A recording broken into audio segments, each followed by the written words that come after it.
بەڵێ چاوان یەکەم تەوەری ئەمڕۆی بەرنمەکەمان دەست پێ دەکەین کە ئەویش بابەتێکی گرنگە کە حکوومەت هێرێمی کوردستان بەردەوام پێداگریەکە لەسەر زیاتر بەهێزکردن و پتەوکردنی جێبەجێکردنی یاسا هەروەها دوای بڕیارەکانی قوبا تاڵەبانی بۆ نەهێشتنی چەکی بێمۆڵەت و دەست بە سەراگرتنی ئۆتۆمبیلی بێسەرەتا ئێستا هەڵمەتێکی چڕ لە سنووری پارێزگای سلێمانی بۆ مەبەستە بەڕێوە دەچێت کە هاوڵاتیان بە هەنگاوێکی زۆر گرنگی ئەزانن بۆ داواکارن لەسەر جەم پارێزگاکانی هەرێم ئەم ڕێکارانە بۆ نەهێشتنی سەرپێچەکان بگیرێتە بەر بۆ گفتوگۆکردن لەو بارەیەوە ئێستا لە ستۆدیۆ میوانداری بەڕێز باڵام بۆ محەممەد جێگری لیژنەی ئاسایش و ناوخۆ ئەنجومەنە ناوخۆیەکانی پەرلەمانی کوردستانمان کردووە کاک باڵام بۆ بەخێر بێت و بانیت باش زۆر سپاس باش زۆر بە یەکەم پرسیار لەوە دەست پێ بکەین هەروەکو پێشەکێکەش ئاماژەمان پێە کە ئێستا هەڵمەتێکی چڕ بۆ چەسپاندنی یاسا و بۆ نەهێشتنی چەکی بێمۆڵەت بۆ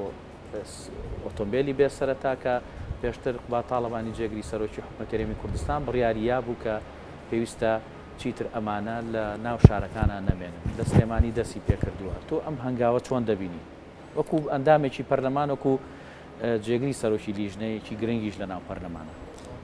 بە ناوی خوای بەخشندە و میهرەبان سڵاو ڕێز بۆ ئێوەی بەڕێز و بۆ بینەران و بیسەران بە هیوای هەمولایەک تەندروست باش بن سپاس دیارە وەک هەمومان ئاگادارین لەم چەند ڕۆژەی پێشوودا بەڕێز کاکوبا تاڵەبانی جێگری سەرۆکی حکومەت هێرێمی کوردستان بڕیارێکی دەرکرد بۆ ئەوەی کە چەکی نایاسایی و سەیارەی بێسەرەتا لە هەرێمی کوردستاندا کۆتاییان پێبهێنرێ لەبەر ئەوەی بەڕاستی ئەمانە هەم ئەتوانم بڵێم ڕووی ئەمنیەوە ئەوە هەم لە ڕووی مرۆییەوە ئەمانە خەتەرێکی زۆریان بەسەر کۆمەڵگا هەیە دیارە ئەم بڕیارانەی بەڕێز کاک قوبا تاڵەبانی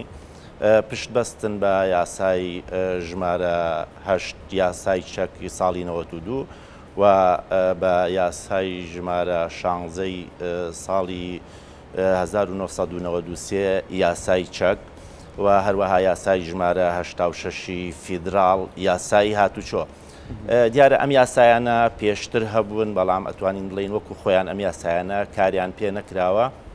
و لە ئێستا بە زەرور زانراوە کە ئەم بڕیار دەربکرێت کە بە تەواوەتی کار بەم یاسایانە بکرێن لە پێناوی پاراستنی بەرژەوەندی هاوڵاتیان و سەرماڵی هاوڵاتیاندا. بەڵێ کاک باڵام بۆ تا چەندێک دەرکردنی ئەم بڕیارانە دەبێتە بنەمایەکی بچە بۆ بەرقەرارکردنی ئاسایش و ئارامی لە هەرێمی کوردستان تا چووکە جێبەجێکردنی یاسا لە هەر وڵاتێکدا هەڵبەتە بۆ ئەوەیە کە ئارامی و ئاسایشی لە وڵاتە سەقامگیری لە وڵاتە پارێزرا بێت تا چەندێک ئەم بڕیارانە کاریگەری لەسەر ئاسایش و ئارامی هەرێمی کوردستان دەبێت. دیارە بە دڵنیایەوە ئەم یاسایانە کە دەرکراوە یاسا بۆ چی دەرەکرێ یاسا بۆ بەرژەوەندی هاوڵاتیان دەرەکرێەوە بۆ ڕێکخستنی کۆمەڵگای یاسا دەرەکرێ ئێمە ئەگەر سیر بکەین و بە وردی ینی بتوانین یاساکان بخوێنینەوە ئەم یاسایانە لە بەرژەوەندی گشتیە نەک بۆ بەرژەوەندی تایبەت دەرکرابێ ئێمە ڕۆژانە گوێبیستە بین کە بەداخەوە خەڵک بە چەک ئەکوژرێ دیارە ئەم چەکانش چەکی بێمۆڵەتن ئەبینین کە لە کۆڵانەکانە شەڕ ئەبێ بینین لە بازارەکانە شەڕ ئەبێ یەکسەر پەنا ئەبەنە بەر چەکەم چەکانە چەکی بێمۆڵەتن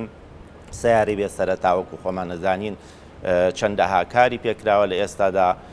توانم بڵێم ینی باشترە لەوەی کە پێشترم سیارانە بۆ تەقینەوە بەکارەهێنران بۆ چیرۆرکردن بەکارەهێنران بەڵام یعنی ئەگەر بێت و ئەم سیارەی بێسەرەتا چەکی بێمۆڵەت بە شێوەیەکی تەواو کۆنتڕۆڵ بکرێ بە دڵنیایەوە وەکو باسم کرد هەم لە ڕووی ئەمنیەوە و هەم لە ڕووی پاراستنی سەرماڵی هاوڵاتیانەوە تەبعەن هاوڵاتیان ئیسفادەیەکی زۆر زۆری لێکەن و توانم بڵێم ناو کۆمەلگاکەمان کۆمەلگایەکی سەقامگیرە بێەوە خەڵک یعنی ترسی ئەوەیان ئەبێ کە پەنانە بەنەبەر ئەوەی لە حاڵەتێکی ئەگەر تووڕەبوونیان لە حاڵەتێکە گەر بیانوێ کارێکی نایاسایی بکەن پەنابەر نەبەر چەکی بێمۆڵەت و پەنابەر نەبەر سیارەی بێسەرەتا. باش کاک باڵام بۆ ئەوەی گرنگە کە لە دەستگایەکی گرنگی وەکو ئێوە کاری تێدەکەن کە دەستگای پەرلەمانە یاسا تەشریعەکەوە ینی یاسای نوێ ئەهێنێتەکایەوە بە دوواداسوونیش بۆ جێبەجێکردنی یاساکانەکە بەڵام تا چەند ئەم چەسپاندنی زیاتر و بەهێزکردن و پتەوکردنی زیاتری بڵێن لایەنە یاسایەکان لە هەرێمی کوردستان تا چەند گرنگە بۆی کە یعنی لە پەرلەمانیش پاڵپشتیەک بێ بۆ پەرلەمانیش کە بتوانێت لە داهاتووە یاسا و ڕێسای نوێ دەربکە بۆ کۆمەڵگای هەرێمی کوردستان و بتوانێت زیاتر یعنی پاڵپشتی بکە بۆ دەرکردنی ئەو یاسانی لە بەرژەوەندی هاوڵاتیان. ئەم بابەتانە هەم بۆ پەرلەمان گرنگەوە هەم بۆ حکوومەتیش گرنگەوە هەم بۆ هاوڵاتیانیش گرنگە. ئێمە ئەگەر سیر بکەین من لێرامە یعنی چەند ئامارێک بخەمەڕوو لەسەر مەسلەی ئۆتۆمبیل لە هەرێمی کوردستان و ئەو ئۆتۆمبیلانەی کە ژمارەی کاتین و ئارمیان هەیە و ئەو ئۆتۆمبیلانەشی بێ سەرەتان. ئێمە ئەگەر یعنی بە شێوەیەک سیر بکەین لە هەرێمی کوردستانە نزیکەی 1,700,000 سیارە هەیە. ئەم 1,700,000 تەوزیع بۆ بەسەر پارێزگاکانە پارێزگای هەولێر نزیکەی 80,000 سیاری لێ، پارێزگای سلێمانی بە پارێزگای هەڵەبجەوە نزیکەی 550,000 سیاری لێ، پارێزگای دوهۆک نزیکەی 250,000 سیاری لێ. سیارەی ژمارە کاتی و سیارەی ئارم توانم بڵێم نزیکەی 150,000 سیارەمان هەیە. لەگەڵ ئەمانەشە دوای بڕیارەکەی بەڕێز کاکوبا تاڵەبانی جەگری سەرۆکی حکوومەتی هەرێمی کوردستان ئەو سیارانەی کە بێسەرەتا بوون و لە ئێستا خۆیان تۆمار کردووە، ئەم سیارانە 19,102 سیارن ئەمانیش تەوزیع بوون بەسەر پارێزگاکانی هەرێمی کوردستانە. بۆ نمونە لە پارێزگای هەولێر ئێمە 1,753 سیارەی لێە، لە پارێزگای سلێمانی 2,993 سیارەی لێە، لە پارێزگای هەڵەبجە لە دوو پارێزگای دوهۆک 1,965 سیاری لێە و لە پارێزگای هەڵەبجە 575 سیاری لێ، پارێزگای ئیدارەی گەرمیان 879 سیارەی لێە، لە پارێزگای لە بڵین ڕاپەڕین 2,569 سیارەی لێە، بەڵام بەداخەوە لە قەزای سۆران 8,769 سیارەی بێسەرەتا کە تۆمار کراون لە ڕێژەیە بۆچی لەوێ زیاترە؟ ئەم ڕێژەیە بەداخەوە یعنی سیر ئەەکەی چۆنیەتی مامەڵەکردنە بە یعنی ئەم شتانەی کە ئەتوانم بڵێم نایاساین یان ناسەرەتاین وەکو خەڵکی هەرێمی کوردستانی شەزانێ، ئەم بابەتانە زۆربەی زۆری کە یعنی مامەڵەیان پێکراوە براونەتە ئەو سنوورانەوە. لە ئێستا ئەگەر حکوومەتی هەرێمی کوردستان بێوێ کۆنتترۆڵی ئەم دیاردێ بکە کە وەکو من ئاماژەم بەم داتایانە بۆچیدا بۆی بزانین ئایا نەبوونی سیارەی بێسەرەتا یعنی دیاردەیە یان حاڵەتە. ئێمە ئەگەر بێت و ئەمانە لە یەک بدەینەوە یعنی ئێمە 0 یعنی ژمارەیەکی کەمیش ناکە کەواتە یعنی ئەمە شتێکی بەو شێوەیە ترسناک نییە. بەڵام بۆ ئەوەی ئێمە ڕێگری لەمە بکەین حکوومەتی هەرێمی کوردستان ئەرکی قورسێکەوێتە سەرشانەوە. جارێ پێش هەموو شتێک بۆ ئەوەی کە ئەم دیاردەی چەک و دیاردەی سیارەی بێسەرەتا بنەبڕ بکرێ پێویستە سەرچاوەکان کۆنتترۆڵ بکرێت. ئێمە بزانین ئەو سەرچاوانەی کە سیارەی بێسەرەتای لێوە داخلی هەرێمی کوردستانە بێ کوێیە و ئەو سەرچاوانەی کە چەکی نایاسایی لێوە داخلی هەرێمی کوردستانە بێ کوێ. ئێمە ئەگەر هاتوو حکوومەتی هەرێمی کوردستان نەیتوانی کۆنتترۆڵی ئەمانە بکە یعنی ئەمەی کە ئێستا هەیە خۆمانوکردنە، چونکە تۆ ئەمانە دێی چارەسەرێکیان بۆ دۆزیتەوە یعنی حەلی یاساییان بۆ دۆزیتەوە بەس دوای ئەمانە سەیرەکەی ئەوەنەی کە داخلی هەرێمی کوردستانە بن. ئێمە ئەبێ ئەوەش یعنی بۆ هاوڵاتیان ڕوونکەینەوە کە ئەم سیارانە ببوورە بە ئەوە تاوکەم ئێمە ئەبێ ئەوش بۆ هاوڵاتیان ڕوونکەینەوە کە ئەم سیارانەی کە ئێستا ئێمە پیانەڵێن بێ سیارەی بێسەرەتا ئەمە تەنها ئەو سیارانە نین ئێمە بڵێن لە خاڵە سنووریەکانی هەرێمی کوردستانەوە داخلی هەرێمی کوردستان بوون. ئێمە ئەبێ ئەوە بزانین لە هەرێمی کوردستان ماوەیەکی زۆر کۆنتترۆڵی دەواازە سنووریەکان کرا کە نەیان هێڵا ئەم سیارە بێسەرەتایانیان سیارە مۆدیل نزمانە داخلی هەرێمی کوردستان بن. بازرگانەکان ڕویان لە دەواازەکانی حکوومەتی فیدراڵ کرد. ئەو لە بەسڕە و لە شوێنەکانی کەوە ئەم سیارانە داخلی عێراق ئەکران و لە عێراقیشەوە داخلی هەرێمی کوردستان ئەکران کەواتە ینی ئەبێ ئێمە بزانین ئێمە پێویستە ئەم یاسایە تەنها لێرە لەسەر هاوڵاتیانی هەرێمی کوردستان قرس نەکرێ بۆ هەوڵ بدرێ لەگەڵ حکوومەتی مرکزیشا ڕێگری بکرێ لەوەی کە ئەم سیارە بێسەرەتایانە بێنە ناو هەرێمی کوردستانەوە بۆ ئەوەی کە وەکو وەڵێم ئەگەر حەلێک بۆ ئەمانە دۆزرایەوە حکوومەتی هەرێمی کوردستان بارگرانی زیاتری لەسەر دروست گرنگە لە چەسپاندن و پتەوکردنی یاسایە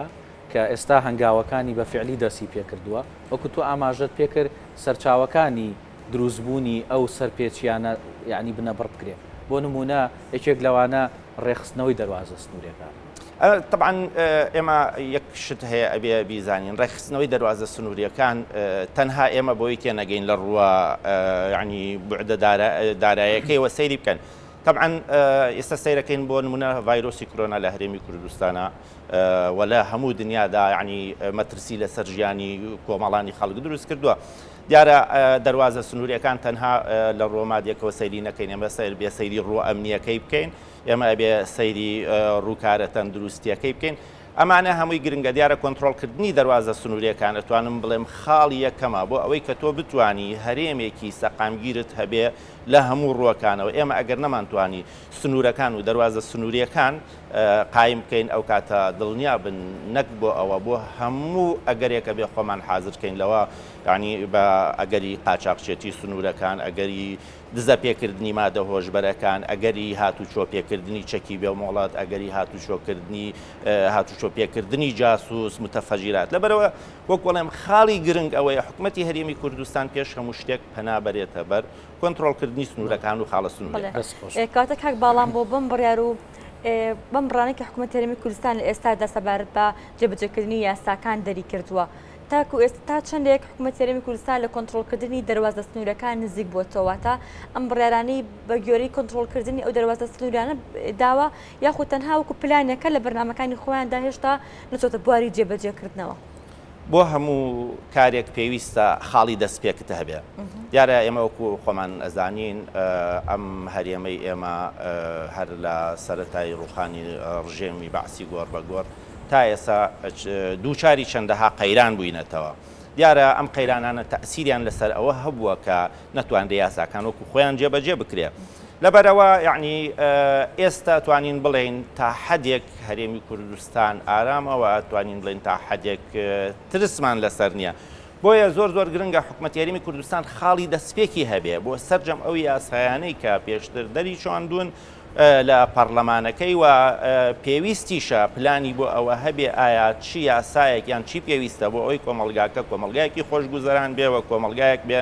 هەست بە ئەمن و ئارامی بکە چی یاسایەکی پێویستە بۆیان دەربچێنرێ. باش کاک باڵام بۆ دەستپێکردنی ئەم هەڵمەتانە لە سلێمانیەوە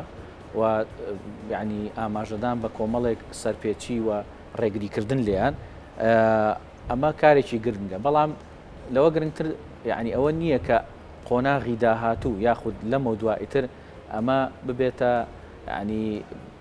بنەمایەک بۆی کە لە هەموو هەرێمی کوردستانە ئیتر ئەم کارە دەست پێ بکرێ و چیتر ڕێگری بکرێ لەم سەرپێچیان. ئەمە زۆر گرنگە ئەمە پێویستی بە پلانی حکوومەتی هەرێمی کوردستان هەیە دیارە ئەمە بەسمە سەرجەم ناوچەکان تەواو یعنی ئەو کوڵێم ئەمە پێویستی بە پلانی حکوومەتی هەرێمی کوردستان هەیە و حکوومەتی هەرێمی کوردستان پێویستە پلانی خۆی هەبێ بۆ ئەم بابەتانە وەکو هەمووکوتم هەم لە ڕووی پاراستنی ئەمنیەت و هەم لە ڕووی پاراستنی سەر و ماڵی هاوڵاتیانەوە. دیارەوەکو باسم کرد خاڵی یەکەمەوەیە تۆ کۆنتترۆلی دەواازە سنوورەکان کە خاڵی دووەم ئەوەیە تازە ئەم سیارانەی کە لە هەرێمی کوردستانە هاتوون بوون بە ئەمری واقع چۆن معاملەیان لەگەڵاکرێ و ئێمە نابێ بیریشکەینەوە تەنها بڵێن وڵا ئەم 19,102 سیارەمان هەیە کە بێ سەرەتایە ئێمە وەکو باسم کرێمە سیارێک کەشمان هەیە کە پێشتر هەبوون و ئەمانەش ئارمیان بۆ کراوە. یعنی ئێستا لەوانەیە خەڵگوای لە یەک بداتەوە ئەم بڕیارەی بە ڕێزجێگری سەرۆکی حکوومەتی هەرێمی کوردستان لە بەرژەوەندی خەڵک نییە نا بەعکسەوە ئەمە زۆر لە بەرژەوەندی خەڵکە هەمووکو باسم کرد لە ڕووی ئەمنی و لە ڕووی دارایەکەشەوە بەس ئێمە ئەگەر بین و سیر بکەین لەوانەیە پێشمەرگەیەکیان پۆلیسێک تەنها پارەی ئەوەی هەبوو بێ سیارەیەکی کڕی بێ بای 500-600 دلار باشە بەڵام سەرمایەدار هەیە سیارەی مارکە بەناوبانگەکانی هێناوە بەدەست سیارە و بیست سیارە یعنی سیرەکەی ئەمە ئەم دوانە ئەگەر بێ وەکو یەک معاملەیان لەگەڵا بکەی وەکو یەک چۆنەڵی ئیجراعاتی یاسایان لەگەڵا بکەی پێشمەرگەکە لەوانەیە ئیسفادەیەکی 200-300 دلاری کە ئەگەر سیارەکەشی بۆ ڕقم بکرێ بەڵام سیرەکەی کابرای سەرمایەدار یعنی چۆنەڵی سەرمایەکی زۆر زیاتر دەقاتی لەوەی دەست ئەکەوێ کە بەدەستێناوە بۆ یەک گرنگەوەی حکوومەتی هەرێمی کوردستان پلانی هەبێت چۆن مامەڵە لەگەڵ ئەم بابەتە ئەکاوە هەوڵ بدرێوە کوتم ئەگەر مەسەلەی تۆمارکردنە ئەگەرینە لەبەرەوەی بەداخەوە یعنی سیرەکەی هەندێک جار لە بازارەکانە خەڵکانێک کە ڕۆن بەناوی بەرپرسەکانەوە قسە فڕێدەن جموجوڵە خەنە بازاریان بازارەکان وەسێنێستا بۆ نمونە هەردوێنێ لە سلێمانیدا ئەوە بڵاو بووە تەلەفۆنیان بۆ من کرد کە ئەم سیارانە بڵین ڕقم ئەکرێن بەڵام لە ئەسڵانی هاوڵاتیان بۆی ئەوانەی ئەو سیارانەیان لەلایە کەسیان نەچنە ژێرباری ئەم درۆ دەلەسانەی کە ئەکرێ ئەم سیارانە تا ئێستا حکوومەت یاریمی کوردستان بڕیاری نەداوە نەژمارەیان بکانە بڕیاری ئەوەشی داوە بڵێ وەڵام من دەستیان بەسەر ئاگرم و حیزیانەکەم ئەمە پێویستە چارەسەرێکی گونجاوی بۆ بدرۆزرێتەوە هەموو کوتم بۆەوەی سەلامەتی و ئەمنی خەڵکەکە بپارێزرێەوە هەم یعنی هاوڵاتیانیش دەرەرمەند نەبێت. دەست خۆش بۆ بەڕێز باڵام بۆ محەممەد جەگری سەرۆکی لیژنەی ئاسایش و ناوخۆ ئەنجومەنە خۆجیەکان لە پەرلەمانی کوردستان سوپاس دەکەین کە ئامادەبووی. سپاس بۆ ئێوەش دەستی ئەوەش باش بێ زۆر سپاس.